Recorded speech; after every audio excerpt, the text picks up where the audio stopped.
दुनिया आपको गिरा सकती है लेकिन हरा तब तक नहीं सकती जब तक आप खुद हारना ना चाहो। नमस्कार दोस्तों, इस वीडियो में हम चर्चा करेंगे अप्रैल 2020 के मंथली करंट अफेयर पे। और देखिए, ये इस मंथली करंट अफेयर के सीरीज का पार्ट 3 है। इससे पहले मैंने पार्ट 1 और पार्ट 2 को अपलोड किया था। तो देखिए, पार्ट 1 में टोटल हमने 100 प्रश्नों पर चर्चा की थी, और जो आपका पार्ट 2 था इसमें भी हमने 100 प्रश्नों पर चर्चा की थी। टोटल 200 प्रश्न आपके कंप्लीट हो चुके हैं।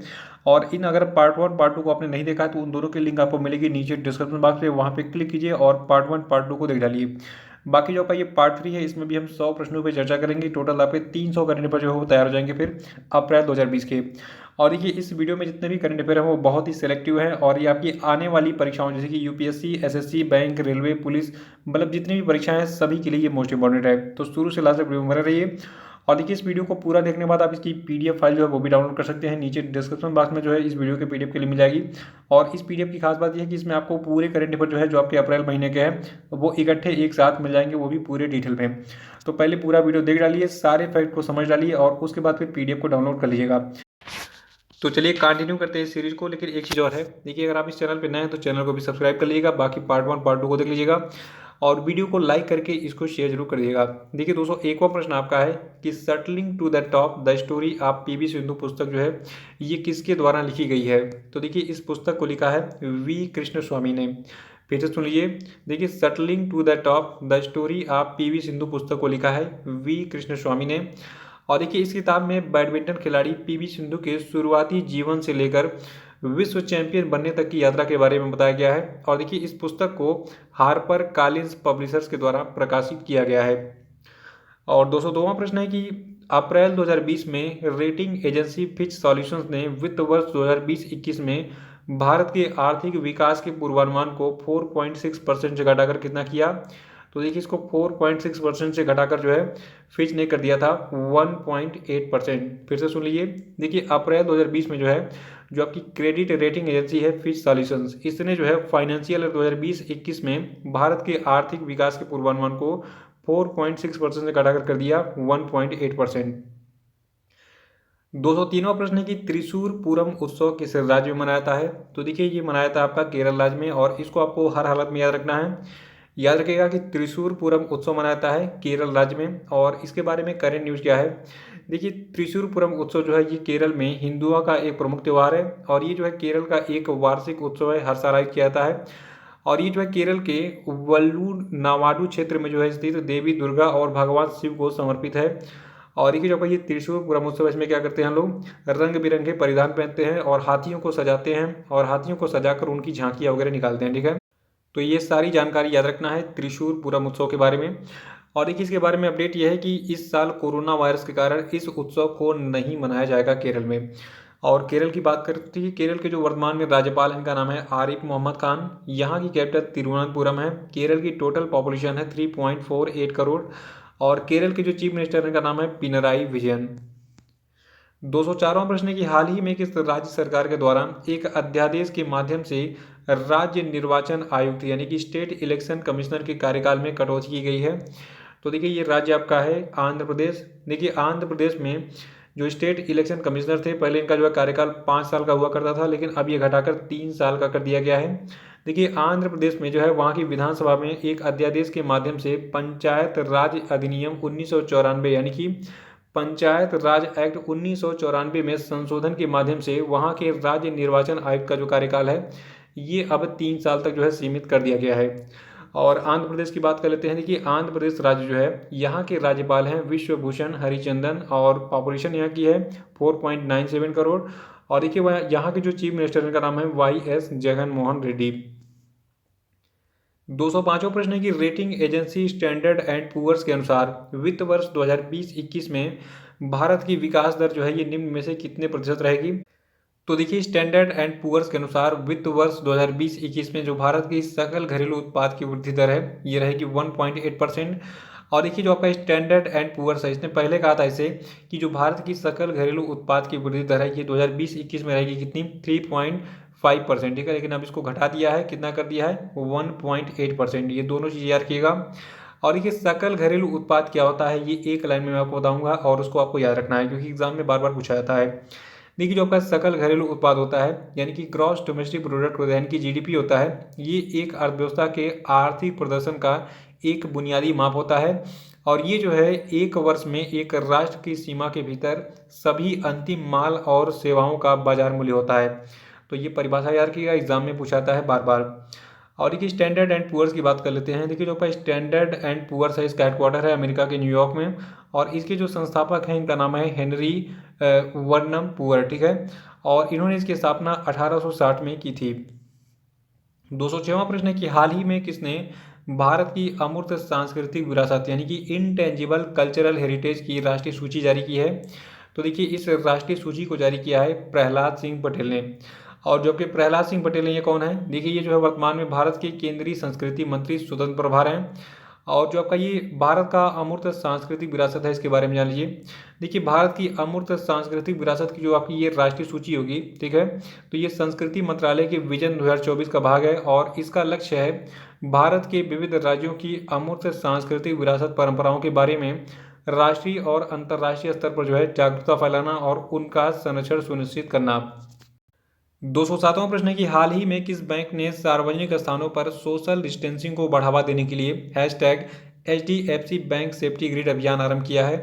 तो देखिए HDFC बैंक ने जो है इसको शुरू किया है अभी हाल ही में। और सेफ्टी ग्रिड क्या है, देखिए यहाँ पे आपको एक सेफ्टी ग्रिड दिख रहा है। देखिए आपने देखा होगा कि जो फार्मेसी हैं या फिर जो खुदरा दुकानें हैं किराने वगैरह की, ठीक है, तो उन और ATM जो है, ठीक है, उन सभी के सामने सोशल डिस्टेंसिंग को बढ़ावा देने के लिए ऐसे ग्रिड बनाए जा रहे हैं चूने के या फिर जो आपकी चाक वगैरह हैं, ताकि लोग 1 मीटर की दूरी पर खड़े रहें और वो कोरोना वायरस से संक्रमित ना हो।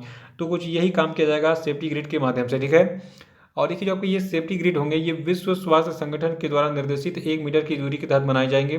तो ये चीज़ याद रखिएगा, लेकिन एक लाइन में दिमाग में फिट कर लीजिए कि जो आपका hashtag HDFC bank safety grid अभियान है इसको किसने शुरू किया है, HDFC बैंक ने किया है। क्यों किया है, सार्वजनिक स्थलों पर सोशल डिस्टेंसिंग को बढ़ावा देने के लिए। और देखिए HDFC बैंक की बात कर लेते हैं। देखिए HDFC बैंक का हेडक्वार्टर है मुंबई में और इसके CEO हैं वर्तमान में आदित्य पुरी। और HDFC बैंक की स्थापना अगस्त 1994 में की गई थी। 208वां प्रश्न है कि हाल ही में फेसबुक ने किस देश में third party fact checking system शुरू करने की घोषणा की है। तो देखिए फेसबुक ने अभी हाल ही में बांग्लादेश में third party fact checking system शुरू करने की घोषणा की है। और ये third party fact checking system क्या है, ध्यान से सुनिएगा। देखिए फेसबुक ने अभी हाल ही में बांग्लादेश में जो है third party fact checking system शुरू करने के लिए एक भारतीय फैक्ट चेकिंग वेबसाइट बूम के साथ साझेदारी की है। और फैक्ट चेकिंग क्या होता है, देखिए ये फैक्ट चेकिंग सिस्टम जो है ये जो फर्जी तस्वीरें सोशल मीडिया पे वायरल होती हैं और वीडियोस वायरल होते हैं, जो स्टोरीज वायरल होती हैं, तो उनकी समीक्षा करेगा ये और रेटिंग देगा। और बांग्लादेश में फैलने वाली जो जाली समाचार हैं, फेक न्यूज़ हैं, उनको रोकने पर जो है ये केंद्रित होगा third party fact checking system. 209वां प्रश्न है कि हाल ही में किस ऑस्कर जीतने वाले एनिमेटर, फिल्म निर्देशक और निर्माता का निधन हो गया, जिनकी फिल्म मुनरो ने 1960 में जो है एनिमेटेड शॉर्ट फिल्म की श्रेणी में ऑस्कर पुरस्कार जीता था। तो देखिए आपको बता दूं इनका नाम है जीन डिच। और जीन डिच के बारे में एक खास बात और है, देखिए आपका जो सबसे लोकप्रिय कार्टून है टॉम एंड जेरी, ठीक है, और एक और है पापिये द सेलर। तो इस श्रृंखला के कुछ एपिसोड को भी इन्होंने निर्देशित किया था, किसने, जीन डिच ने। और देखिए जीन डिच जो है इन्हें 2004 में एनिमेशन में दिए इनके आजीवन योगदान देने के लिए विंसर मैक्राई पुरस्कार से भी जो है सम्मानित किया गया था। तो इनके बारे में डिटेल्स याद रखिएगा। 210वां प्रश्न है कि हाल ही में किस संस्था ने सार्वजनिक स्थानों पर मास्क पहनने को प्रोत्साहित करने के लिए टीम मास्क फोर्स नामक एक वीडियो लॉन्च किया है। तो देखिए टीम मास्क फोर्स नामक जो आपका वीडियो है इसको लॉन्च किया गया है BCCI यानी कि board of control for cricket in India के द्वारा। और देखिए इस वीडियो में जो विराट कोहली हैं, सचिन तेंदुलकर हैं, सौरव गांगुली, स्मृति मंदाना, रोहित शर्मा, हरभजन सिंह, हरमनप्रीत कौर, वीरेंद्र सहवाग, राहुल द्रविड़, मिताली राज, इन सभी को जो है आप मास्क पहनने के महत्व के बारे में जो है बताते हुए देख सकते हैं। और इसकी कुछ झलक आपको यहाँ पे स्क्रीन पे दिख भी रही है, ठीक है। 211वां प्रश्न है कि अप्रैल 2020 में किस संस्थान ने आइसोलेशन वार्ड में रखे गए कोविड-19 मरीजों को बिना किसी के संपर्क में आए दवाइयां और भोजन परोसने के लिए वार्ड बोर्ड विकसित किया है और डिज़ाइन किया है। तो देखिए इस संस्था का नाम है IIT रोपड़, ठीक है। IIT रोपड़ ने इस वार्ड बोर्ड को विकसित किया है, जो कि कुछ इस प्रकार से दिखता है। और यहाँ पे सेल्फ लगे हुए हैं, इस पर दवाई और जितनी भी चीज़ें हैं, भोजन वगैरह, ठीक है। तो इसके माध्यम से ये पहुँचाएंगे किसके पास, जो कोरोना वायरस के पेशेंट होंगे उनके पास, ताकि अगर इसको कोई व्यक्ति लेके जाएगा खाना वाना कोरोना वायरस के मरीजों के पास, तो जानते हैं आप उसके संपर्क में आते ही वो जो है संक्रमित हो जाएगा, ऐसा खतरा बना हुआ रहता है। तो देखिए आपका ये वार्ड बॉट है, इसकी क्या खास बात है, देखिए इस वार्ड बॉट जो है की खास बात है कि इसमें विभिन्न प्रकार के सेंसर लगे हुए हैं जो कि प्रोग्राम किए जाने के बाद वार्ड में विभिन्न बेडों पर मरीजों तक जो है खाना और सामान और दवाइयाँ ले जाने में सक्षम है। इसके अलावा जो आपका ये वार्ड बॉट है, इसमें मरीजों के पास से वापसी आते समय स्वयं को सैनिटाइज करने की सुविधा भी है इसमें, यानी कि ये जो है दवा दे के जब आएगा तो ये खुद को सैनिटाइज भी कर लेगा और इसका इस्तेमाल अस्पतालों की दीवारों को सैनिटाइज करने के लिए जो है किया जा सकता है। तो ये सारी खूबियाँ इसमें हैं। 212वां प्रश्न है कि world creativity and innovation day यानी कि विश्व रचनात्मकता और नवाचार दिवस किस तिथि को मनाया जाता है? तो देखिए आपका world creativity and innovation day है, ये मनाया जाता है 21 अप्रैल को हर साल। और देखिए ये दिन जो है ये संयुक्त राष्ट्र के सतत विकास लक्ष्यों को आगे बढ़ाने के संबंध में समस्याओं का समाधान करने में रचनात्मकता और नवाचार के महत्व के बारे में जागरूकता बढ़ाने के लिए मनाया जाता है हर साल। 213वां प्रश्न है कि सिविल सेवा दिवस यानी कि सिविल सर्विसेज डे जो है ये किस तिथि को मनाया जाता है? देखिए ये तिथि सबको पता होनी चाहिए और अगर आप सिविल सर्विसेज की तैयारी कर रहे हैं तो आपके लिए जो है ये दिवस जो है बहुत इंपॉर्टेंट है। देखिए जो आपका 21 अप्रैल का दिन होता है, इस दिन हम मनाते हैं सिविल सेवा दिवस यानी कि सिविल सर्विसेज डे। और इसकी खास बात क्या होती है? देखिए भारत सरकार के द्वारा हर साल 21 अप्रैल को सिविल सेवा दिवस मनाया जाता है और इस दिन को पहली बार 21 अप्रैल 2006 को मनाया गया था। और देखिए ये दिन जो है जो भारत के पहले होम मिनिस्टर यानी कि गृह मंत्री थे सरदार वल्लभ भाई पटेल, तो इनके द्वारा वर्ष 1947 में दिल्ली के मेटकाफ हाउस में स्वतंत्रता के बाद जो है पहली बार प्रशासनिक सेवा के अधिकारियों के संबोधन को जो है याद करने के लिए मनाया जाता है। देखिए जो आपके सरदार वल्लभ भाई पटेल हैं, इन्होंने अपने संबोधन के दौरान सिविल सेवकों को कहा था स्टील फ्रेम ऑफ इंडिया।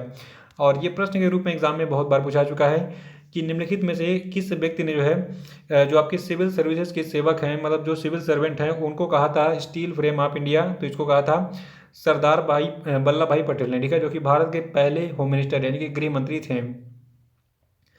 214वां प्रश्न है कि किस राज्य सरकार ने राज्य में जियो टैग कम्युनिटी किचन बनाने के लिए गूगल के साथ साझेदारी किया? तो देखिए अप्रैल महीने में उत्तर प्रदेश की सरकार ने गूगल के साथ जो है जियो टैग कम्युनिटी किचन बनाने के लिए समझौता किया था। और देखिए इस समझौते के बाद जो आपका उत्तर प्रदेश राज्य है, तो वहाँ के जो 75 जिले हैं, देखिए उत्तर प्रदेश में कुल 75 जिले ही हैं, ठीक है, तो उत्तर प्रदेश के 75 जिलों में स्थित लगभग 7,368 कम्युनिटी किचन को जो है गूगल मैप पे जियो टैग किया जाएगा। और देखिए इसके साथ जो आपका उत्तर प्रदेश है ये जियो टैग कम्युनिटी किचन शुरू करने वाला भारत का पहला राज्य भी बन गया है। तो इसलिए ये प्रश्न एग्जाम के लिए और भी इम्पोर्टेंट बन जाता है। और देखिए जो आपका ये जियो टैग कम्युनिटी किचन है, तो देखिए इस किचन में दैनिक आधार पर यानी कि डेली जो है 12 लाख फूड पैकेट का जो उत्पादन होगा। और इसका यूज कहाँ किया जाएगा? देखिए अभी कोरोना वायरस का संक्रमण चल रहा है, लॉकडाउन चल रहा है, तो इसी दौरान जितने भी ज़रूरतमंद लोग हैं उनके लिए जो है ये 12 लाख के फूड के जो पैकेट हैं इनका प्रोडक्शन किया जा रहा है इस जियो टैग कम्युनिटी किचन में। और 215वें प्रश्न पे चर्चा करने से पहले आपको बता दूं, देखिए आपको जिस प्रश्न का भी उत्तर पता है कमेंट बॉक्स में साथ में उसका उत्तर बताते चलिए। ऐसा करने से आपको ज़िंदगी भर ये आंसर नहीं भूलेगा और आपका रिवीजन भी हो जाएगा। और लास्ट में अपना स्कोर जरूर बताइए कि आपने जो है इन 100 प्रश्नों में से कितने प्रश्न सही किए हैं, तो स्कोर जरूर बताइएगा ताकि एक इवेल्यूशन हो सके कि आपको जो है कितने करेंट अफेयर आपके तैयार हैं जो आपका अप्रैल महीना था उसके, ठीक है। और बाकी जो लोग डेली करंट अफेयर सेशन से नहीं जुड़े हुए हैं, देखिए मैं डेली सवेरे जो है 5 बजे मॉर्निंग में डेली करंट अफेयर की वीडियो अपलोड करता हूँ, तो उसको जो है देखना कंटिन्यू कर डालिए। वहाँ बहुत सारे स्पेशल फैक्ट आपको बताए जाते हैं और सभी करंट अफेयर बहुत इंपॉर्टेंट हैं आपके एग्जाम के लिए। तो देखिए दोस्तों 15वां प्रश्न है कि हाल ही में किसने कोविड-19 का मुकाबला करने के लिए मानव संसाधनों की जानकारी युक्त एक डैशबोर्ड वेबसाइट covidwarriors.gov.in को लॉन्च किया है? तो देखिए इस वेबसाइट को लॉन्च किया है भारत सरकार ने भी हाल ही में अप्रैल महीने में। और देखिए इस डैशबोर्ड वेबसाइट जिसका नाम है covidwarriors.gov.in, इस पर क्या उपलब्ध होगा? देखिए नाम से पता चल रहा है कोविड वॉरियर्स, यानी कि कोरोना वायरस से फाइट करने में जितने भी वॉरियर्स जैसे कि हमारे जो आयुष डॉक्टर हो गए, नर्सेज हो गई, जितने भी स्वास्थ्य कर्मी हो गए या फिर जितने भी नेहरू युवा केंद्र संगठन के जो लोग जो है कोरोना वायरस से फाइट करने में पूरे भारत में लगे हुए हैं, या फिर प्रधानमंत्री कौशल विकास योजना वाले जितने भी संस्थान हैं जो कि कोरोना वायरस से फाइट करने में भारत की मदद कर रहे हैं, एनसीसी, एनएसएस और जितने भी पूर्व सैनिक हैं, स्वयंसेवक हैं, उन सब की जानकारी आपको मिलेगी इस covidwarriors.gov.in पे। और इनका हेल्प लेंगे पूरे इंडिया के लोग। कैसे लेंगे?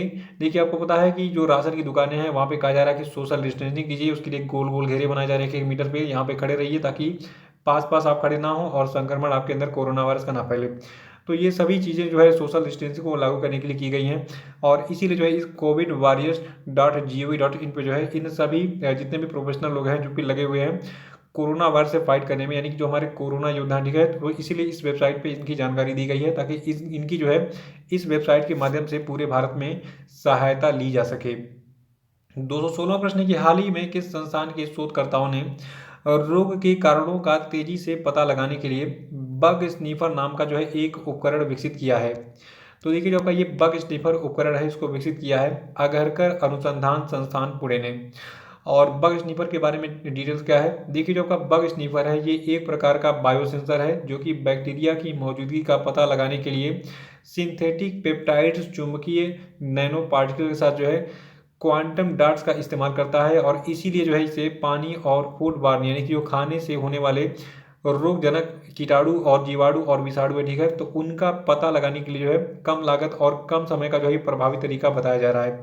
तो ये चीज़ याद रखिएगा, लेकिन एक लाइन में याद रखना है कि अभी हाल ही में जो आपका अघरकर अनुसंधान संस्थान पुणे है इसने जो है रोग के कारणों का तेजी से पता लगाने के लिए बग स्नीफर नाम का जो है एक डिवाइस विकसित किया है, ठीक है। और 217वां प्रश्न है कि हाल ही में किस व्यक्ति को राष्ट्रपति रामनाथ कोविंद का सचिव नियुक्त किया गया है। तो देखिए राष्ट्रपति रामनाथ कोविंद की जो सचिव बनाए गए हैं इनका नाम है कपिल देव त्रिपाठी। और देखिए कपिल देव त्रिपाठी से पहले कहाँ पे काम कर रहे थे, देखिए जो कपिल देव त्रिपाठी हैं ये जो है इससे पहले सार्वजनिक उद्यम चयन बोर्ड के अध्यक्ष के रूप में जो है कार्य कर रहे थे।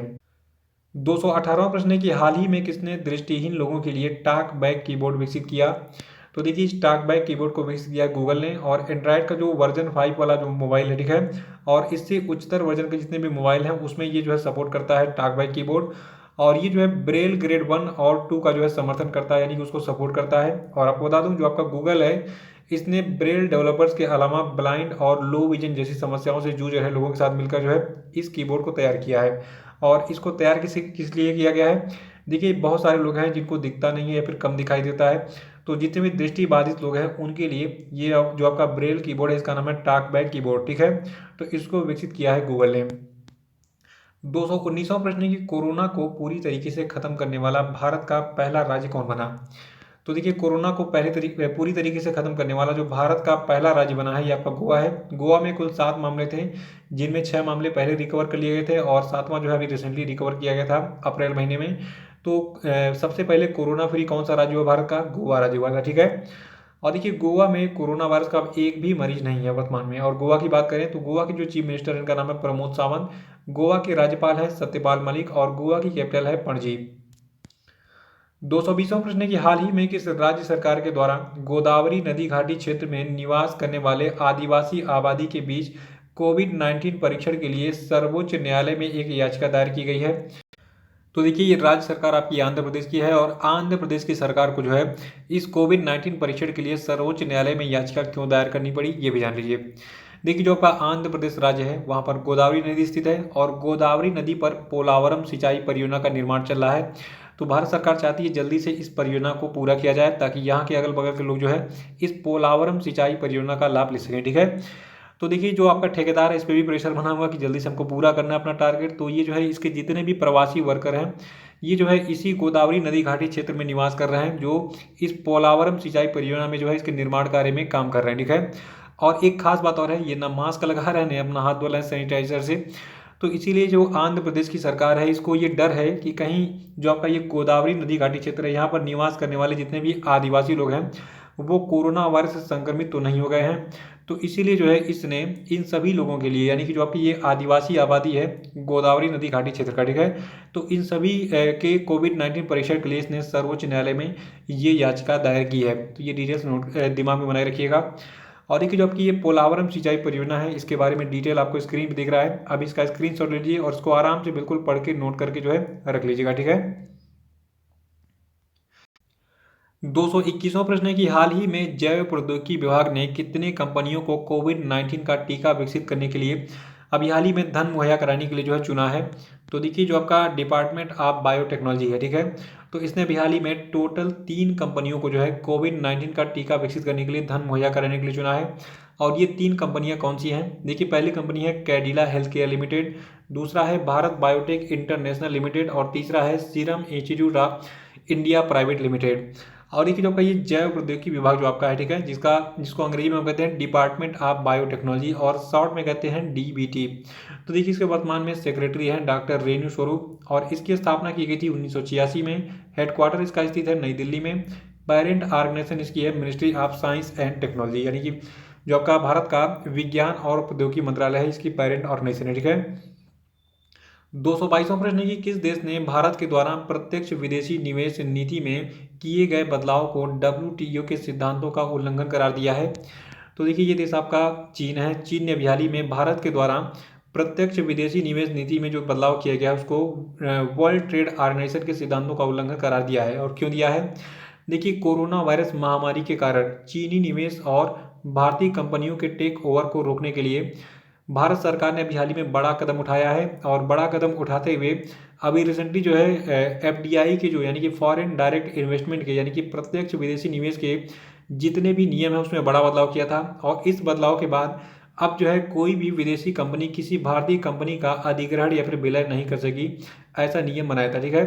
तो इसी पे थोड़ा सा चीन परेशान हो गया है कि अब जो है जो इंडियन कंपनीज हैं उसमें हम मतलब डायरेक्ट इन्वेस्टमेंट नहीं कर पाएंगे, किसी कंपनी का अधिग्रहण नहीं कर पाएंगे तो हमारा नुकसान हो जाएगा, ठीक है। तो इसीलिए जो है इसने WTO के सिद्धांतों का उल्लंघन करा दिया है भारत के इस FDI के नियमों में बदलाव को।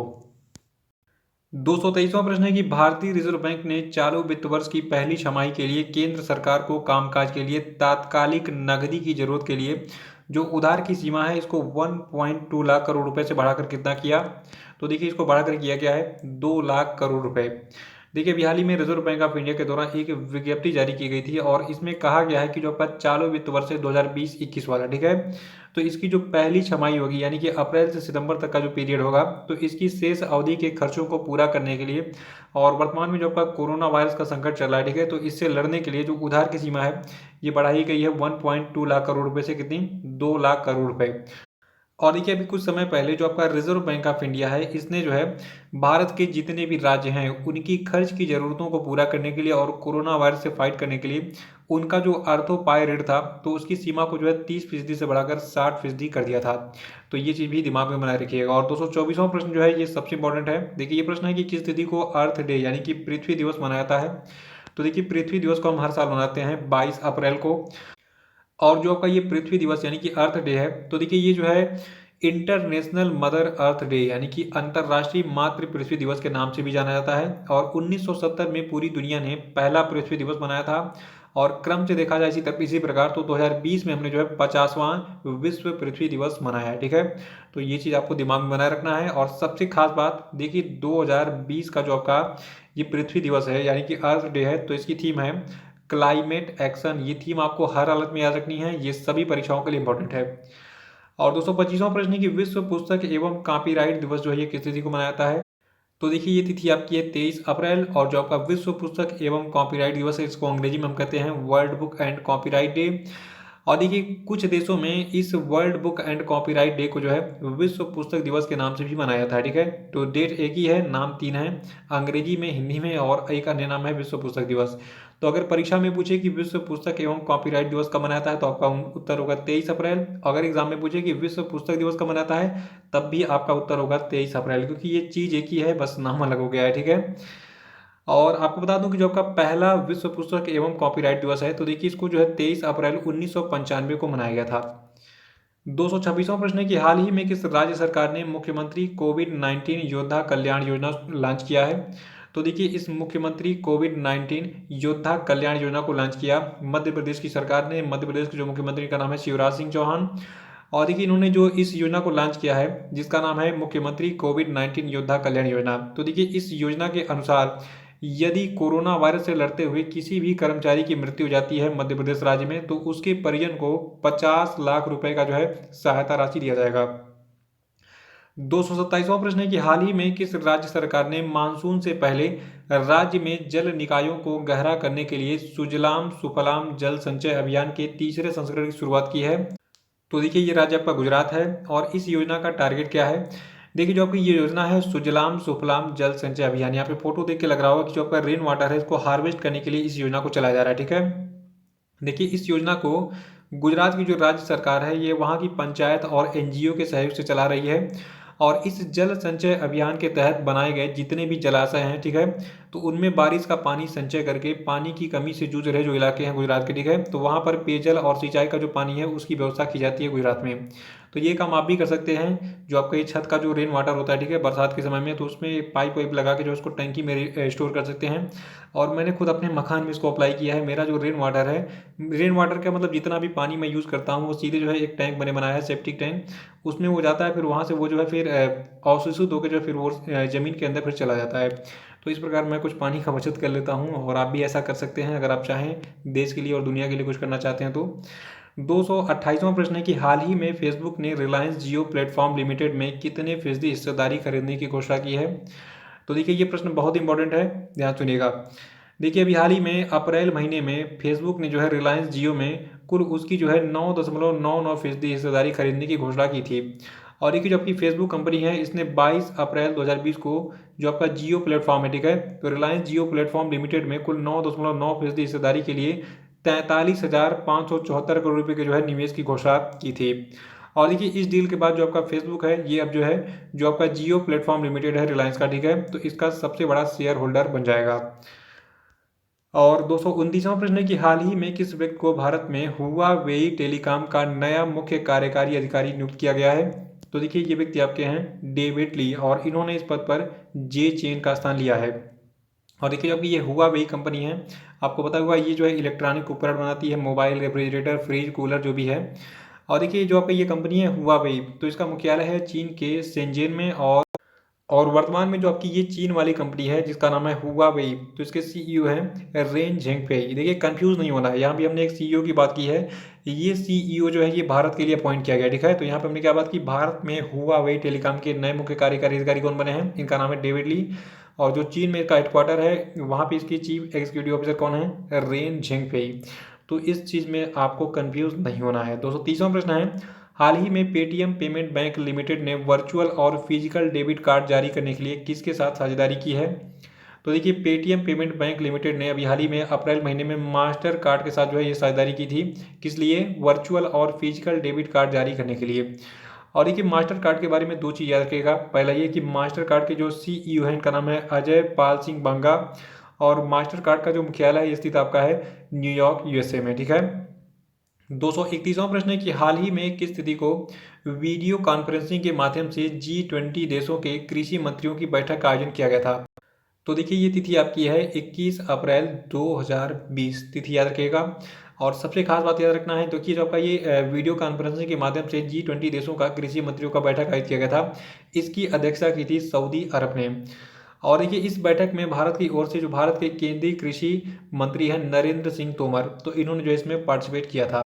232वां प्रश्न है कि हाल ही में सीमा सड़क संगठन ने किस राज्य के ऊपरी सुबनसिरी जिले में सुबनसिरी नदी पर 430 फीट लंबे दापोरजियो ब्रिज का निर्माण किया। तो देखिए जो आपका ये दापोरजियो ब्रिज है, ठीक है, इसका निर्माण किया गया है अरुणाचल प्रदेश राज्य में।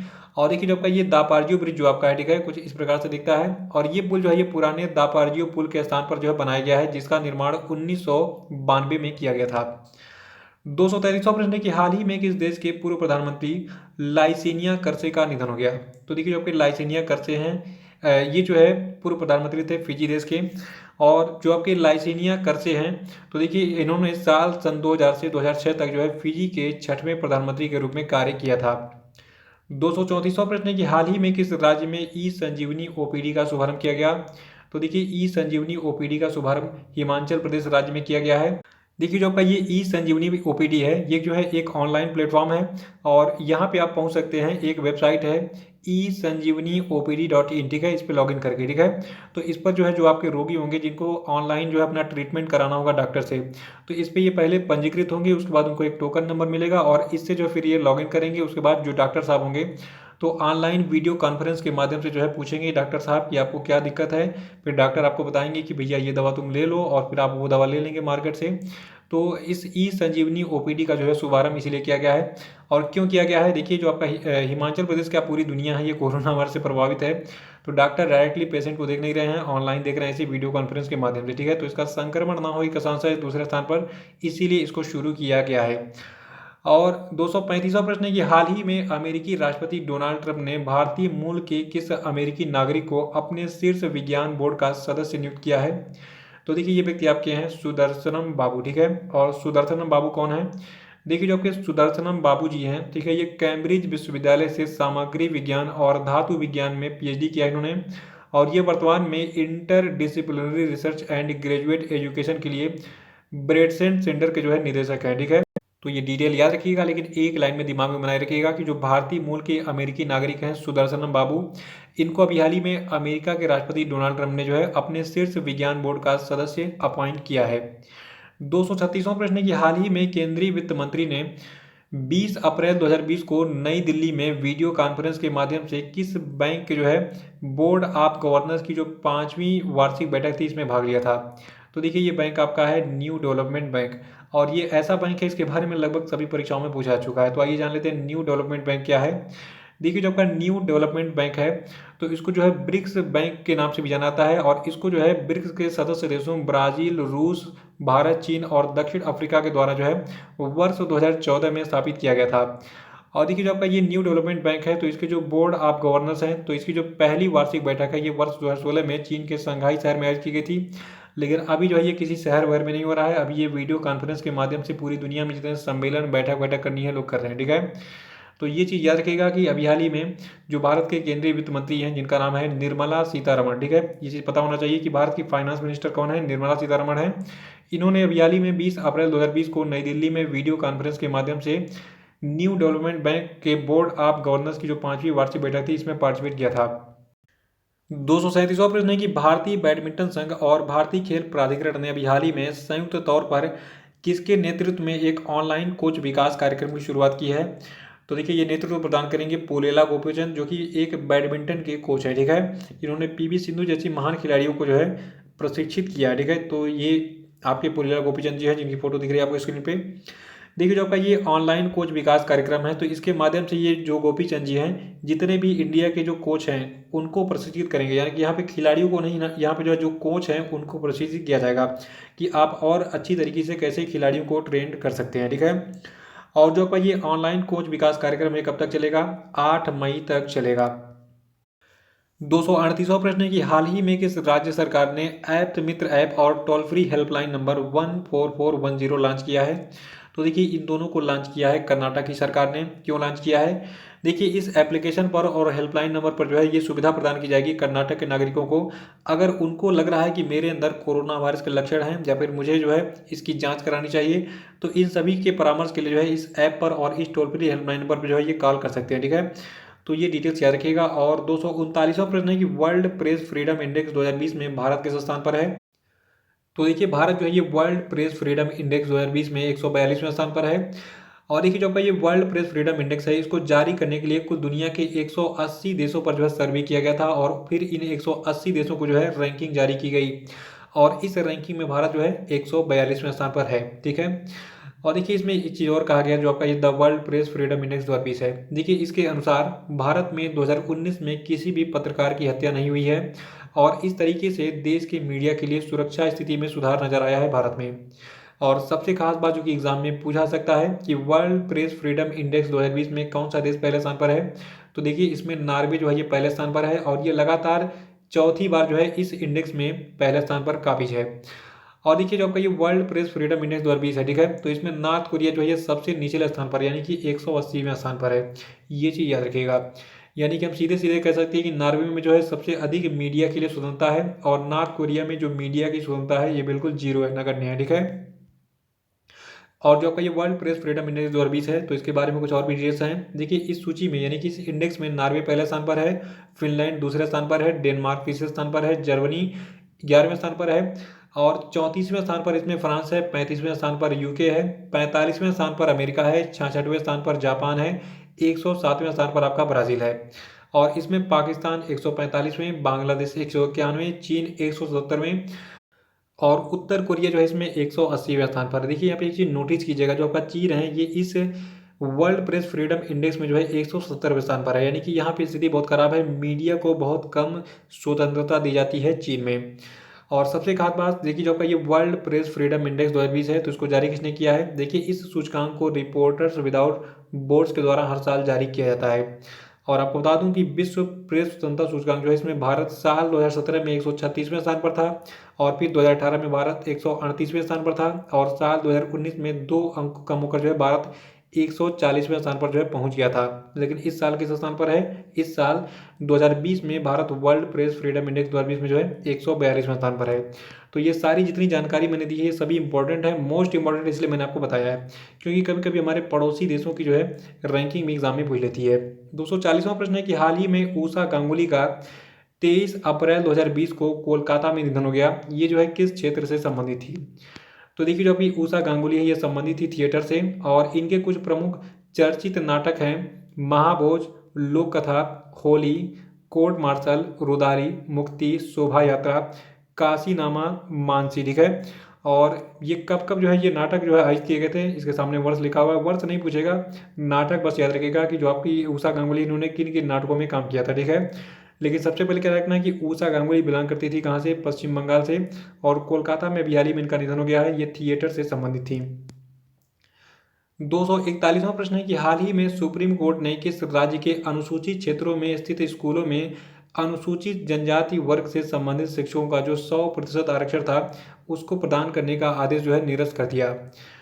तो देखिए, ये राज्य आपका आंध्र प्रदेश है। देखिए, आंध्र प्रदेश में अनुसूचित जनजाति के लिए कुछ स्कूल बनाए गए हैं, और वहाँ के जो राज्यपाल हैं, उन्होंने ये आदेश दिया था कि इन स्कूलों में केवल अनुसूचित जनजाति के जो टीचर्स होंगे वही केवल यहाँ पे जो है जॉब कर सकेंगे।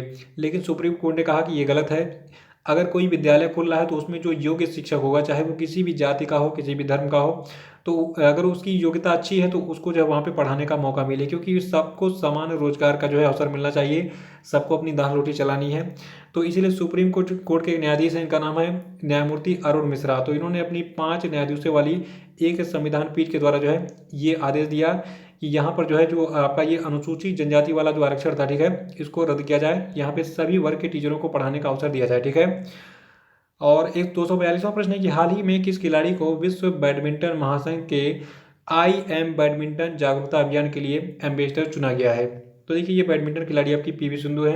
एक लाइन में दिमाग में फिट कर लिए कि अभी हाल ही में पीवी सिंधु जो है, इनको विश्व बैडमिंटन महासंघ के आई एम बैडमिंटन जागरूकता अभियान के लिए जो है एम्बेसडर चुना गया है। ठीक है, 243वां प्रश्न है कि केंद्रीय स्वास्थ्य एवं परिवार कल्याण मंत्री डॉक्टर हर्षवर्धन के अनुसार कोविड-19 के मद्देनजर प्रत्येक ब्लड ग्रुप के वर्तमान भंडार की जो रियल टाइम स्थिति है, इसकी निगरानी के लिए जो है किस ऑनलाइन पोर्टल का प्रयोग किया जा रहा है? तो देखिए, इस ऑनलाइन पोर्टल का नाम है ई रक्त कोष, और ई रक्त कोष की शुरुआत 7 अप्रैल 2016 को केंद्रीय स्वास्थ्य एवं परिवार कल्याण मंत्री के द्वारा की गई थी। और देखिए, वर्तमान में जो भारत के केंद्रीय स्वास्थ्य एवं परिवार कल्याण मंत्री, इनका नाम है डॉक्टर हर्षवर्धन। 244वां प्रश्न है कि भारत की सबसे बड़ी आईटी कंपनी टीसीएस जो है, ये किस देश का पहला पूर्ण डिजिटल बैंक लॉन्च करेगी? तो देखिए, जो आपकी टीसीएस यानी कि टाटा कंसल्टेंसी सर्विसेज है भारत की, ठीक है, तो ये जो है इजराइल का पहला पूर्ण डिजिटल बैंक लॉन्च करेगी। और इजराइल के बारे में जान लीजिए। देखिए, जो आपका इजराइल है, यहाँ के प्रधानमंत्री वर्तमान में बेंजामिन नेतान्याहू, और इजराइल के राष्ट्रपति हैं रेवेन रिवलिन, और यहाँ की कैपिटल है जेरूसलम, और इजराइल की टोटल पॉपुलेशन है 88.8 लाख।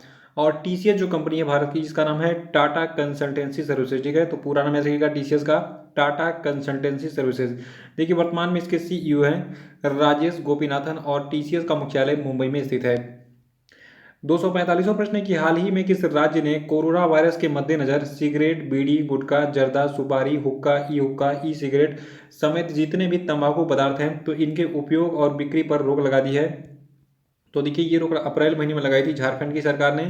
और देखिए, झारखंड की बात करें तो देखिए, झारखंड की स्थापना हुई थी 15 नवंबर सन 2000 में, और झारखंड के वर्तमान मुख्यमंत्री हैं हेमंत सोरेन। झारखंड की कैपिटल यानी कि राजधानी है रांची। 246वां प्रश्न है कि हाल ही में केंद्रीय स्वास्थ्य एवं परिवार कल्याण मंत्री ने कोविड-19 महामारी के दौरान संचार का जो प्रत्यक्ष चैनल है, इसको स्थापित करने के लिए किस प्लेटफॉर्म की जो है शुरुआत की है? तो देखिए, इस प्लेटफॉर्म का नाम है कोविड इंडिया सेवा। फिर से सुनिए। देखिए, जो भारत के केंद्रीय स्वास्थ्य एवं परिवार कल्याण मंत्री हैं डॉक्टर हर्षवर्धन, ठीक है, तो इन्होंने कोविड-19 महामारी के दौरान संचार का प्रत्यक्ष चैनल स्थापित करने के लिए कोविड इंडिया सेवा की जो है शुरुआत की है। और इस पर जो है आप पहुंच सकते हैं @कोविड इंडिया सेवा डैशबोर्ड के माध्यम से, ठीक है। और जो आपका ये डैशबोर्ड है @कोविड इंडिया सेवा। तो ये जो है बड़ी मात्रा में ट्वीट किए गए मैसेज को संशोधित करने में मदद करेगा और फिर उन्हें रियल टाइम समाधान के लिए जो है संबंधित प्राधिकरण को सौंपेगा। ठीक है। और 247वां प्रश्न है कि हाल ही में केंद्र सरकार ने पूरे इंडिया में यानी कि देश भर में स्वास्थ्य कर्मियों पर हो रहे हमलों के मद्देनजर हाल ही में जो है एक अध्यादेश जारी किया, जिसके तहत अब दोषियों को कितने साल की सजा हो सकती है। तो देखिए ये सजा की अवधि है अधिकतम 7 साल। अगर कोई भी हमारे स्वास्थ्य कर्मियों पर हमला करेगा जो कि कोविड-19 वगैरह का उपचार कर रहे हैं, तो उनको जो है मैक्सिमम 7 साल के लिए जो है जेल भेजा जा सकता है। ठीक है। और देखिए जो आपका प्रस्तावित कानून है इसमें डॉक्टरों, नर्सों और पैरामेडिक स्टाफ समेत अन्य सभी स्वास्थ्य कर्मियों पर अब हमला या फिर उत्पीड़न करना जो है ये संज्ञेय अपराध की श्रेणी में गैर जमानती जो है बना दिया गया। ठीक है। और 248वां प्रश्न है कि हाल ही में किस देश ने अपने सैन्य उपकरण नूर को सफलतापूर्वक लॉन्च किया। तो देखिए ये देश आपका है ईरान। याद रखना है कि ईरान का जो पहला सैन्य उपग्रह है इसका नाम है नूर और इसको अभी हाल ही में ईरान के द्वारा लॉन्च किया गया है अप्रैल महीने में। और ईरान की बात कर लेते हैं। देखिए ईरान के जो प्रेसिडेंट है वर्तमान में, का नाम है हसन रूहानी। ईरान की कैपिटल तेहरान है। ईरान की टोटल पॉपुलेशन है विश्व बैंक के 2018 के आंकड़ों के अनुसार 8.18 करोड़। और ईरान की करेंसी है ईरानियन रियाल। यहाँ के सुप्रीम लीडर हैं अली खामेनी और ईरान की ऑफिशियल लैंग्वेज है पर्शियन यानी कि फारसी। 249वां प्रश्न है कि किस व्यक्ति को इंटरनेशनल मोटरसाइकिल मैन्युफैक्चरर्स एसोसिएशन का अध्यक्ष चुना गया है। तो देखिए अप्रैल महीने में जो आपके राकेश शर्मा हैं इनको इंटरनेशनल मोटरसाइकिल मैन्युफैक्चरर्स एसोसिएशन का जो है अध्यक्ष चुना गया था। और देखिए जो आपका ये इंटरनेशनल मोटरसाइकिल मैन्युफैक्चरर्स एसोसिएशन है, तो देखिए इसकी स्थापना 1947 में हुई थी और इसका मुख्यालय स्विट्जरलैंड के जिनेवा में स्थित है। 250वां प्रश्न है कि राष्ट्रीय पंचायती राज दिवस जो है ये किस तिथि को मनाया जाता है। तो देखिए राष्ट्रीय पंचायती राज दिवस को हम हर साल मनाते हैं 24 अप्रैल को। और देखिए भारत में पहली बार अप्रैल 2010 में राष्ट्रीय पंचायती राज दिवस या फिर राष्ट्रीय स्थानीय सरकार दिवस जो है मनाया गया था। और देखिए 24 अप्रैल 1993 को संविधान के 73वें संशोधन अधिनियम 1992 के जरिए पंचायती राज व्यवस्था जो है ये लागू की गई थी पूरे भारत में। ठीक है। और देखिए राजस्थान का जो नागौर है, तो राजस्थान के नागौर में सबसे पहले पंचायती राज व्यवस्था को लागू किया गया था। ये चीज याद रखिएगा, ये लाखों बार एग्जाम में पूछा चुका है।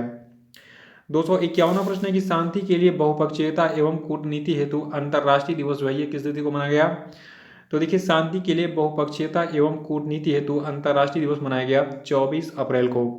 और आपको बता दूं जो आपका ये शांति के लिए बहुपक्षीय एवं कूटनीति हेतु अंतर्राष्ट्रीय दिवस है, इसको अंग्रेजी में हम कहते हैं the international day of multilateralism and diplomacy for piece. ठीक है। और ये पहली बार संयुक्त राष्ट्र के द्वारा 24 अप्रैल 2019 को मनाया गया था और इस साल जो है हमने दूसरा शांति के लिए बहुपक्षीयता एवं कूटनीति हेतु अंतर्राष्ट्रीय दिवस जो है ये मनाया है। 252वां प्रश्न है कि वर्ल्ड गेम्स का 11वां संस्करण किस देश में आयोजित होगा। तो देखिए वर्ल्ड गेम्स का जो 11वां संस्करण है ये अमेरिका में आयोजित होगा। और इसके बारे में अपडेट क्या है, देखिए अमेरिका के बर्मिंघम के अल्बामा में आयोजित होने वाला जो आपका वर्ल्ड गेम्स का 11वां संस्करण था, ठीक है, तो कोरोना वायरस महामारी के कारण 1 साल के लिए यह स्थगित हो गया है। और इसे जो है नए लोगों और नए टाइटल के साथ इसी स्थान पर यानी कि बर्मिंघम में ही जो है आयोजित किया जाएगा। कब? जुलाई 2022 में। ठीक है। तो देखिए जो आपका वर्ल्ड गेम्स है इसको पहले जुलाई 2021 में आयोजित किया जाना था, लेकिन इस साल अभी आयोजित नहीं होगा। लेकिन अब ये जो है 7 से 17 जुलाई 2022 तक जो आपका यूनाइटेड स्टेट ऑफ अमेरिका है तो वहाँ के बर्मिंघम में जो है इसका आयोजन किया जाएगा। ठीक है। 253वां प्रश्न है कि विश्व पुस्तक दिवस के अवसर पर किसके द्वारा सोशल मीडिया पर #MyBookMyFriend अभियान शुरू किया गया। तो देखिए इस #MyBookMyFriend अभियान को शुरू किया है रमेश पोखरियाल निशंक ने। और ये कौन है? देखिए ये वर्तमान में भारत के केंद्रीय मानव संसाधन विकास मंत्री हैं। और जो आपके निशंक जी हैं इन्होंने जितने भी छात्र हैं उनसे अपील की है कि आप जो है इस #MyBookMyFriend के जरिए जो है उस पुस्तक को साझा कीजिए जिसे आप जो है इस लॉकडाउन के दौरान पढ़ रहे हैं। ठीक है। तो उसको सोशल मीडिया पर इन्होंने शेयर करने का आग्रह किया है इस MyBookMyFriend नामक हैशटैग अभियान के अंतर्गत। और 254वां प्रश्न है कि हाल ही में किस राज्य के विधिक सेवा प्राधिकरण ने सर्व द सीनियर्स इनिशिएटिव के तहत जो है एक हेल्पलाइन सेवा शुरू की है। तो देखिए इस हेल्पलाइन सेवा को शुरू किया गया है जम्मू कश्मीर में। और इसके बारे में डिटेल क्या है, देखिए जो आपका ये serve the seniors initiative helpline है इसको शुरू करने का उद्देश्य अकेले रहने वाले जितने भी वरिष्ठ नागरिक हैं जम्मू कश्मीर में उनकी मदद करना है, जो कि इस संकट की घड़ी में कोविड-19 के कारण दवा या फिर किराने का सामान या फिर अन्य जरूरी वस्तुएं लाने में असमर्थ हैं। और देखिए इस पहल की जो संरक्षक इन चीफ है इनका नाम है न्यायमूर्ति गीता मित्तल, और राज्य विधिक सेवा प्राधिकरण के जो कार्यकारी अध्यक्ष है इनका नाम है न्यायमूर्ति राजेश बिंदल। ठीक है, तो इन दोनों का नाम याद रखिएगा। लेकिन सबसे पहले क्या रखना है कि अभी हाल ही में जम्मू कश्मीर राज्य में जो है वहाँ के विधिक सेवा प्राधिकरण ने सर्व द सीनियर्स इनिशिएटिव के तहत जो है एक हेल्पलाइन सेवा शुरू की है। और 255वां प्रश्न है कि हाल ही में किसने कोविड-19 नमूनों को इकट्ठा करने वाली भारत की पहली मोबाइल लैब लॉन्च की। तो देखिए भारत की जो पहली मोबाइल लैब है जो कि कोविड-19 के नमूनों को इकट्ठा करने के लिए बनाई गई है। ठीक है, तो इसको लॉन्च किया है राजनाथ सिंह ने, जो कि वर्तमान में भारत के डिफेंस मिनिस्टर यानी कि रक्षा मंत्री हैं। देखिए भारत की जो ये पहली कोविड-19 नमूनों को एकत्र करने वाली मोबाइल लैब है इसका नाम है मोबाइल BSL-3 VRDL लैब, इसका नाम याद रखिएगा। और देखिए जबकि ये लैब है, इस मोबाइल लैब को रक्षा अनुसंधान और विकास संगठन यानी कि defence research and development organisation, जिसको हम शॉर्ट में कहते हैं DRDO। ठीक है, तो DRDO और ESIC मेडिकल कॉलेज एवं हॉस्पिटल हैदराबाद के द्वारा जो इसको संयुक्त रूप से विकसित किया गया है। 256वां प्रश्न है कि हाल ही में किस देश ने आर्कटिक क्षेत्र में रूसी और चीनी प्रभाव को कम करने के लिए ग्रीनलैंड को 92 करोड़ रुपए की आर्थिक मदद देने की घोषणा की है। तो देखिए ये देश आपका अमेरिका है। और देखिए अमेरिका ने जो ग्रीनलैंड को ये 92 करोड़ रुपए दिए हैं, इसका उपयोग कहाँ पे किया जाएगा। देखिए ये रकम जो है ये ग्रीनलैंड के प्राकृतिक संसाधनों और शिक्षा पर जो है खर्च की जाएगी। और ग्रीनलैंड की बात कर लेते हैं। देखिए ग्रीनलैंड देश की जो है कैपिटल है नक, और यहाँ की टोटल एरिया है 2.166 मिलियन किलोमीटर स्क्वायर। और देखिए ग्रीनलैंड की टोटल पॉपुलेशन है विश्व बैंक के 2018 के आंकड़ों के अनुसार 56,025। ठीक है, और ये स्थित है आपका नॉर्थ अमेरिका कॉन्टिनेंट में। 257वां प्रश्न है कि हाल ही में किस राज्य के एक महिला नौ प्रवर्तक जिसका नाम है डी वासिनी बाई, इन्होंने क्रॉस पॉलिनेशन के जरिए जो है अत्यधिक बाजार मूल्य वाले फूल जिसका नाम है एंथुरियम की 10 किस्मों को जो है विकसित किया है। तो देखिए जो आपकी ये डी वासिनी बाई हैं ये बिलोंग करती हैं केरल से, और इन्होंने अभी हाल ही में क्रॉस पॉलिनेशन के जरिए जो है अत्यधिक बाजार मूल्य वाला जो आपको ये फूल है एंथुरियम, ठीक है, जो कि कुछ इस प्रकार से दिखता है, इसकी 10 नई किस्में इन्होंने विकसित की है। देखिए एंथुरियम जो है ये घरेलू उपयोग में लाए जाने वाला विश्व के प्रमुख फूलों में से एक है, और ये दिखने में जो है सुंदर होने के साथ साथ आसपास की हवा को शुद्ध भी करता है। गुलदस्ते वगैरह में इसका प्रयोग किया जाता है, और घरों में जो फूलदान वगैरह होते हैं, ठीक है, उनमें लगाने का जो है काम किया जाता है इसको लेकर। ठीक है, 258वां प्रश्न है कि हाल ही में हरियाणा राज्य ने कोरोना वायरस महामारी के बीच राज्य में रिपोर्टिंग करने वाले सभी पत्रकारों को कितने लाख रुपए का जो है बीमा देने की घोषणा की है। तो देखिए ये अमाउंट आपका है 10 लाख रुपए। और देखिए हरियाणा के मुख्यमंत्री कौन है वर्तमान में, हरियाणा के मुख्यमंत्री हैं मनोहर लाल खट्टर। और 259वां प्रश्न है कि केंद्र सरकार ने कोविड-19 महामारी के कारण सरकार के खजाने पर बढ़ते दबाव के चलते कर्मचारियों और पेंशन भोगियों को 1 जनवरी 2020 से लेकर किस तारीख के बीच में दिए जाने वाला जो महंगाई भत्ता है और महंगाई राहत है, इसकी किस्तों के भुगतान पर रोक लगाने का फैसला किया है। तो देखिए कोविड-19 महामारी के कारण भारत सरकार ने जो है 1 जुलाई 2020 से लेकर 1 जुलाई 2021 तक जो है, ठीक है, महंगाई भत्ते और महंगाई राहत की जो किस्तें हैं इनके भुगतान पर रोक लगाने का फैसला किया है हाल ही में। और 260वां प्रश्न है कि चीन ने हाल ही में विश्व स्वास्थ्य संगठन के लिए कितने करोड़ डॉलर के अतिरिक्त अनुदान की घोषणा की है। तो देखिए अप्रैल महीने में चीन ने जो है विश्व स्वास्थ्य संगठन के लिए टोटल 3 करोड़ डॉलर के अतिरिक्त अनुदान की घोषणा की थी। और चीन की बात कर लेते हैं। देखिए चीन की करेंसी है यानी कि चीन की मुद्रा है रेनमिनबी, और इसकी एक और यूनिट है युआन, और चीन की कैपिटल है बीजिंग। चीन की पॉपुलेशन है वर्तमान में 139.27 करोड़, और चीन के जो राष्ट्रपति हैं इनका नाम है जी जिनपिंग। 261वां प्रश्न है कि इंटरनेशनल डेलीगेट्स डे यानी कि अंतर्राष्ट्रीय प्रतिनिधि दिवस जो है ये किस तिथि को मनाया जाता है। तो देखिए जो आपका अंतर्राष्ट्रीय प्रतिनिधि दिवस है ये मनाया जाता है 25 अप्रैल को। और देखिए ये दिवस जो है संयुक्त राष्ट्र में सदस्य राष्ट्रों के प्रतिनिधि की भूमिका के बारे में जागरूकता बढ़ाने के लिए मनाया जाता है हर साल। और जो आपका संयुक्त राष्ट्र महासभा है इसने 2 अप्रैल 2019 को दुनिया भर में 25 अप्रैल को जो है अंतर्राष्ट्रीय प्रतिनिधि दिवस के रूप में जो है मनाए जाने के लिए घोषित किया था। 262वां प्रश्न है कि भारत के नए केंद्रीय सतर्कता आयुक्त कौन बने। देखिए साथ में आंसर बताते चलिए आप लोग जो है, ठीक है, और वीडियो को अभी तक लाइक नहीं किया आपने तो इसको लाइक कर दीजिए, फिर आगे कंटिन्यू करते हैं। देखिए इस प्रश्न का सही उत्तर होगा संजय कोठारी। इन्होंने भी हाल ही में भारत के नए केंद्रीय सतर्कता आयुक्त के रूप में जो है शपथ ली है। 263वां प्रश्न है कि हाल ही में किस कंपनी ने पेटीएम के साथ मिलकर रिचार्ज साथी कार्यक्रम शुरू किया। तो देखिए इस रिचार्ज साथी कार्यक्रम को शुरू किया है वोडाफोन आइडिया लिमिटेड ने पेटीएम के साथ मिलकर।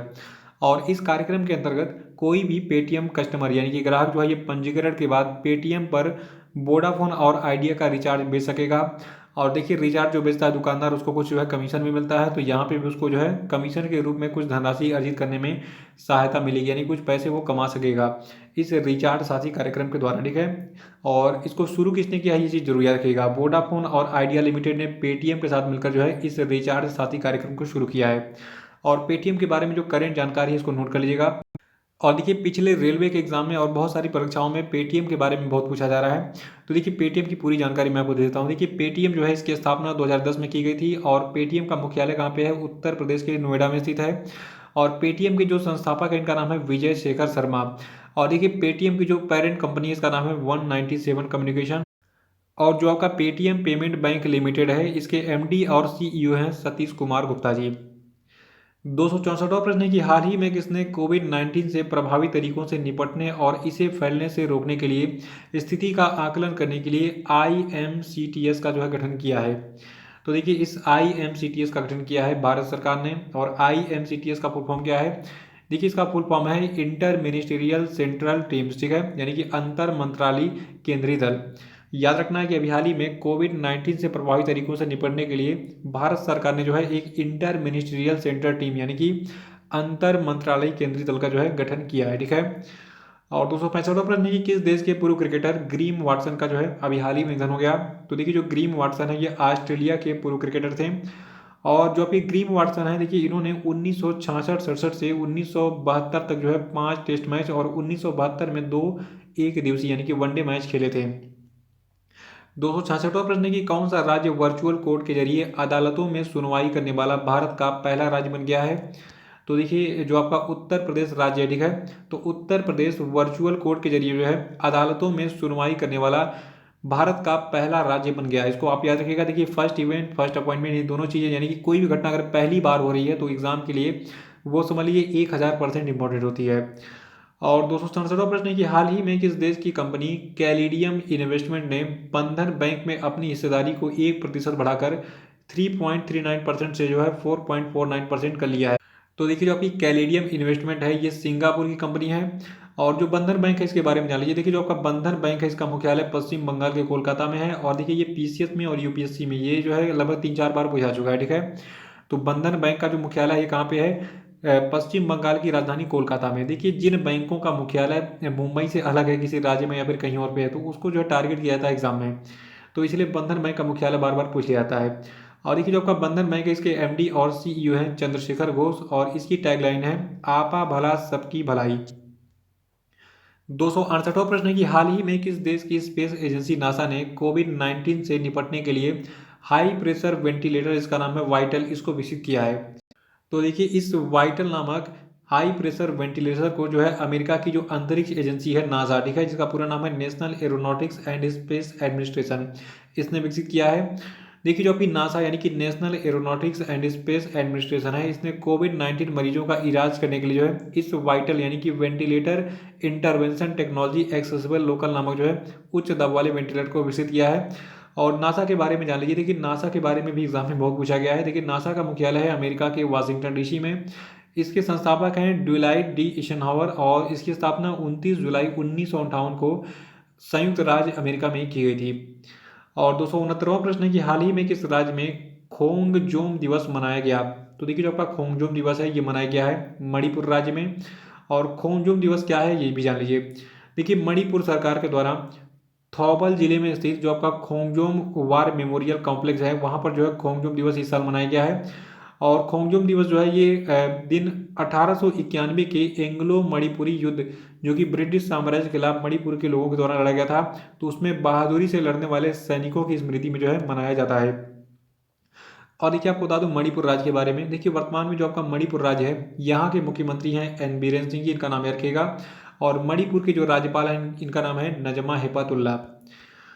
270वां प्रश्न है कि हाल ही में किसने ई कार्यालय नामक जो है एक ई ऑफिस एप्लीकेशन लॉन्च किया है। तो देखिए इस ई कार्यालय नामक जो है ई ऑफिस एप्लीकेशन को लॉन्च किया गया है सीआईएसएफ के द्वारा। और देखिए सीआईएसएफ जो है आपको पता होगा सेंट्रल इंडस्ट्रियल सिक्योरिटी फोर्सेस का पूरा नाम है। और जो आपका ये ई कार्यालय नामक ई ऑफिस एप्लीकेशन है, तो देखिए ये एप्लीकेशन बिना छुए सीआईएसएफ की फाइलों और दस्तावेजों की आवाजाही को सक्षम बनाने में जो है मदद करेगा।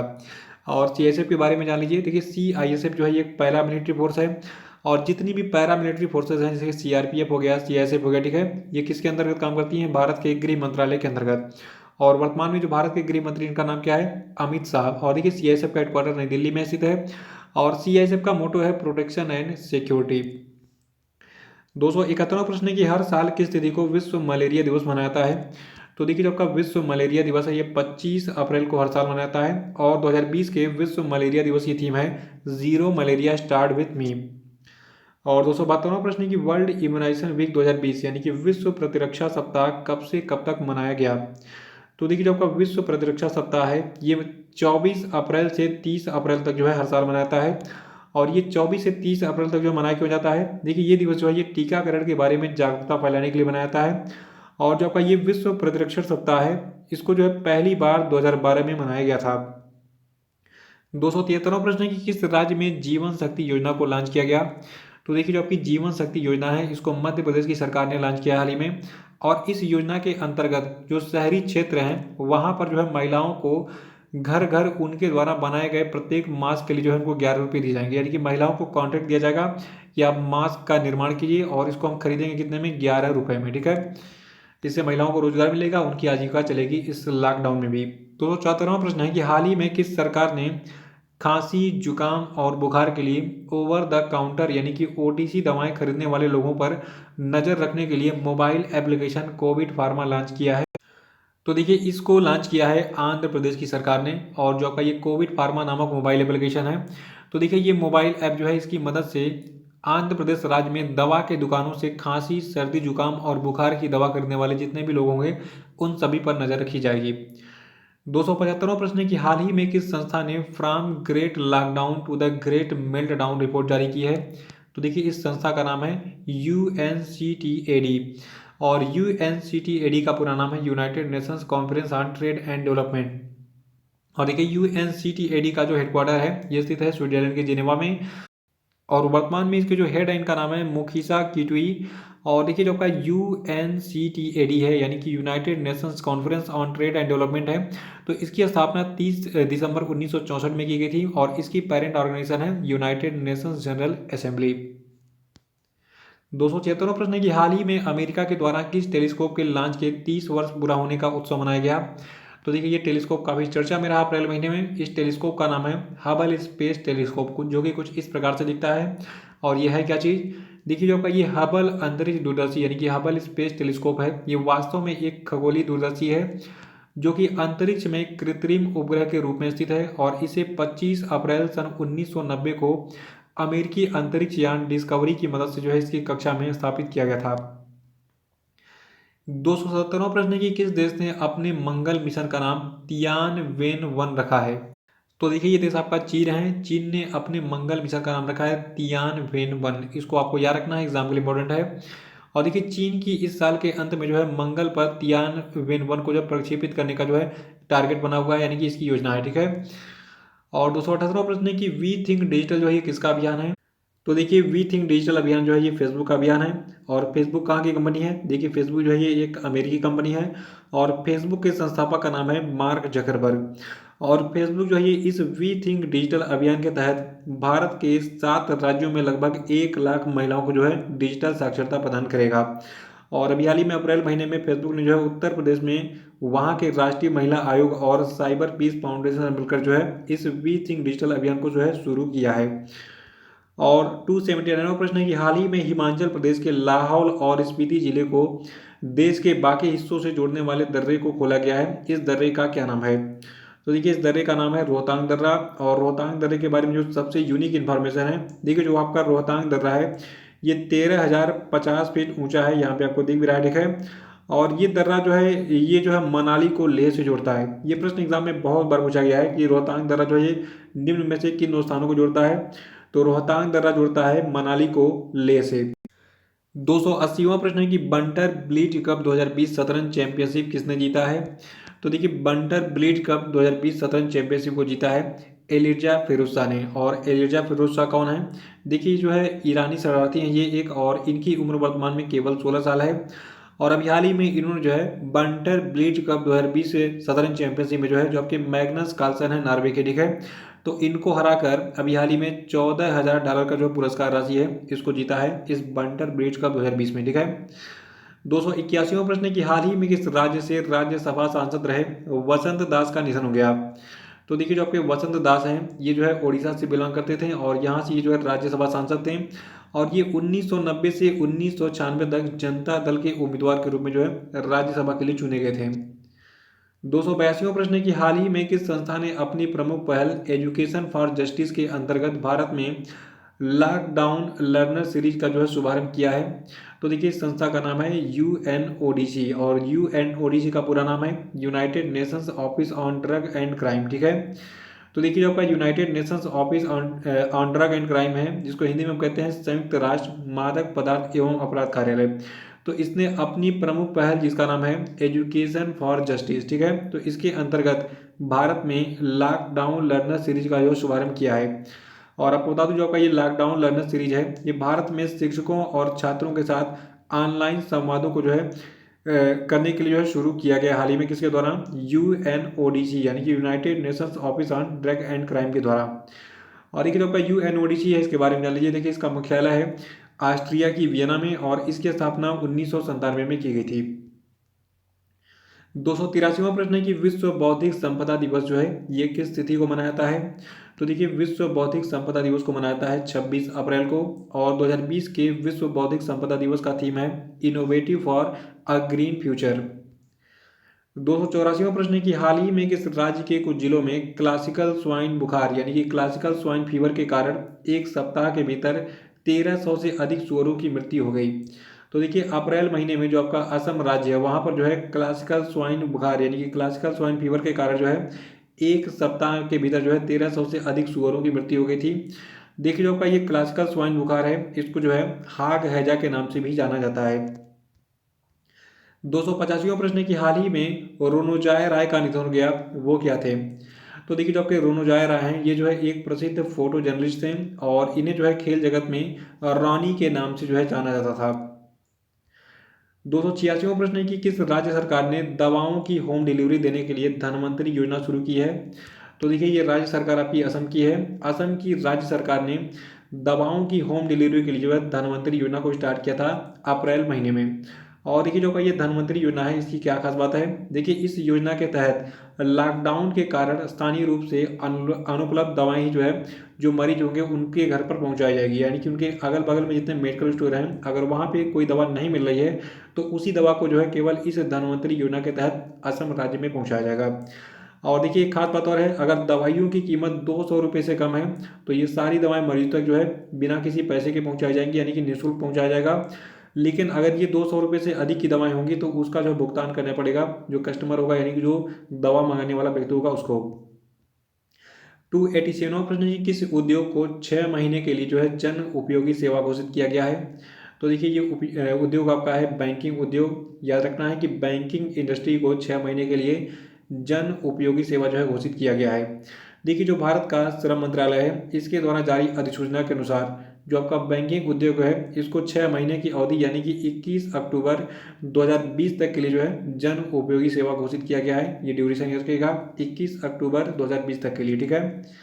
और 288वां प्रश्न है कि हाल ही में देवानंद कुंवर का 77 साल की आयु में निधन हो गया। जो आपके देवानंद कुंवर हैं ये जो है किस राज्य के राज्यपाल रह चुके थे।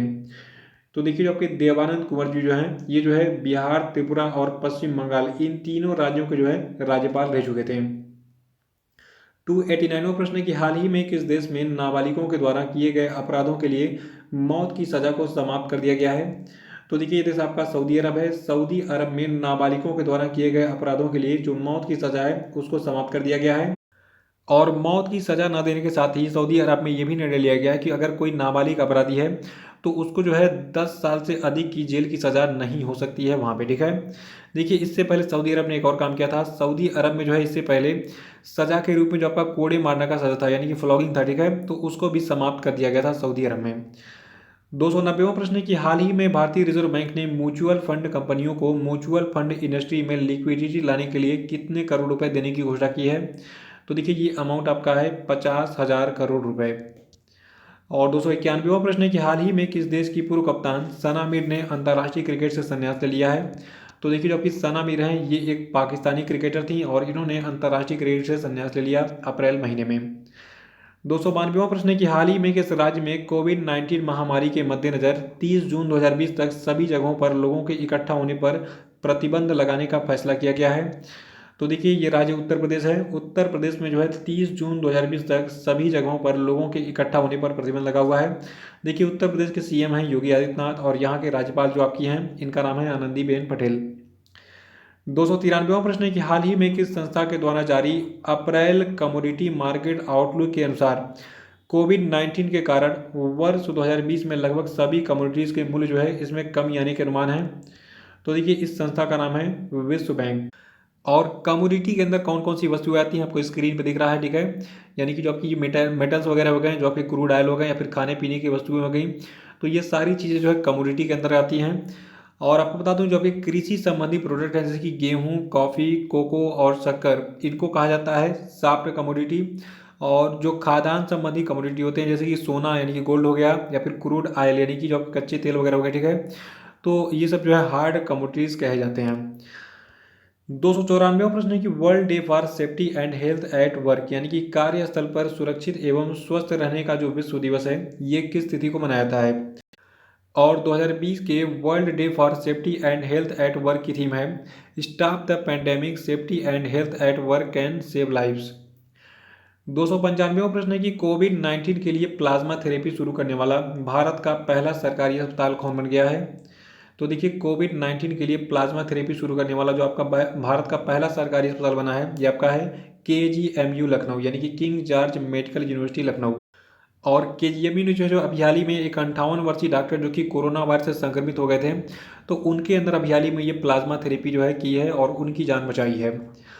296वां प्रश्न है कि सिप्री के trends in world military expenditure 2019 report के अनुसार जो दुनिया का सबसे अधिक सैन्य खर्च करने वाला देश है ये कौन है? तो देखिए वर्तमान में दुनिया का जो आपका सबसे अधिक सैन्य खर्च करने वाला देश है ये आपका है अमेरिका। देखिए भारत ने 2019 में डिफेंस यानी कि रक्षा पर जो है कुल 71.1 बिलियन डॉलर का जो है खर्च किया था, जो कि उसके सकल घरेलू उत्पाद यानी कि GDP का 2.4% हिस्सा है। और इसी के कारण जो आपका भारत है, ठीक है, तो ये 2018 के चौथे स्थान से 2019 में तीसरे स्थान पर आ गया। और यहाँ पे आपको एक डाटा दिख रहा है, इसका जो है स्क्रीनशॉट लेके इसको नोट कर लीजिएगा। देखिए ये डाटा आपका क्या है, देखिए वर्ष 2019 में जो सबसे ज़्यादा सैन्य खर्च करने वाले देश हैं उनकी सूची है, ठीक है। तो देखिए 2019 में जो सबसे ज़्यादा सैन्य खर्च करने वाला देश रहा ये आपका अमेरिका रहा। अमेरिका ने कुल जो है 732 बिलियन डॉलर जो है ये खर्च किया था सैन्य खर्च में।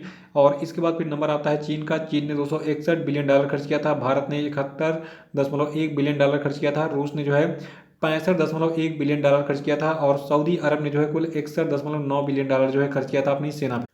297वां प्रश्न है कि हाल ही में किसने लेह और दिल्ली में 10 हाइड्रोजन आधारित इलेक्ट्रिक बसें और कार की बराबर संख्या प्रदान करने के लिए ग्लोबल एक्सप्रेशन ऑफ इंटरेस्ट की घोषणा की है? तो देखिए इस ग्लोबल एक्सप्रेस ऑफ इंटरेस्ट की घोषणा की गई है NTPC के द्वारा।